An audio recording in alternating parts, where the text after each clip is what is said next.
Thanks for allowing us with you this morning, being a part of your morning.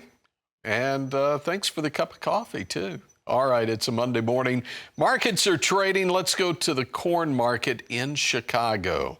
As the March contract, 443 3/4. That's a penny 3/4 higher. That's the old crop. Next year's new crop, 440 1/2. That's the December on the board, penny and a half higher.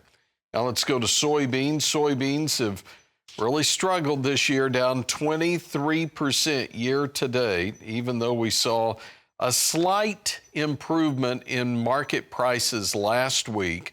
We start this week higher at $9.91 on the January. That's up 2 3/4 cents. Soy meal contracts have been moving higher as well. January, March, May, July, August were higher across the board. Soybean oil, though, remains under pressure. Soy oil market has been down 8% month over month. Now to the wheat market, we'll go quickly through Chicago. July, 571 1/4, 2 1/2 higher.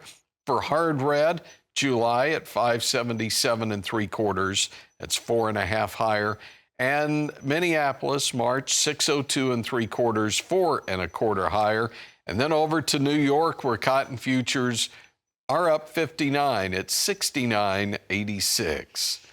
He's not real close to New York City, but he's kind of in the general area. Ben Hushon's with the mill in Whitehall, Maryland. All right, Ben, you're actually inside today. Does that mean there's moisture falling? Good morning, Tony. There has been moisture falling. We had some snow flurries. In fact, parts of our area turned white, up to an inch of snow, pretty much about a half inch of rain type moisture in a lot of the rest of the area. So pretty much brought all the soil sampling to a halt, brought all the lime spreading, any winter potash spreading to a halt, and pretty much pushed everybody back inside to the shop or to the books. And just, again, going through, was on a webinar earlier this morning with the Mid-Atlantic 4R group. Folks are learning how to go through their yield data, go through their yield monitors at sub-field level, meaning finding ways to take a 10-acre field and cut it down even smaller as far as application.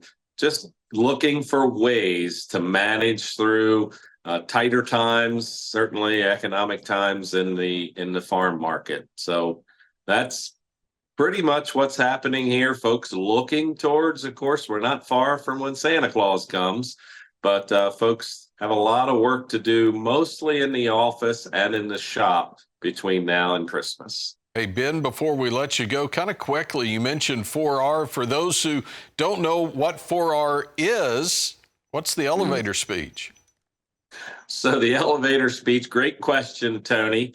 4Rs is talking about having the right source of fertilizer, the right timing, meaning do you put it out in February or June when the plant needs it, the right source placement and timing would be the 4Rs. And it's a national movement that began about 15 years ago, pushed by the fertilizer industry to try to let folks in Washington and Annapolis and Harrisburg and various state capitals know that the fertilizer industry is finding a better way to use the nutrients that we put out today.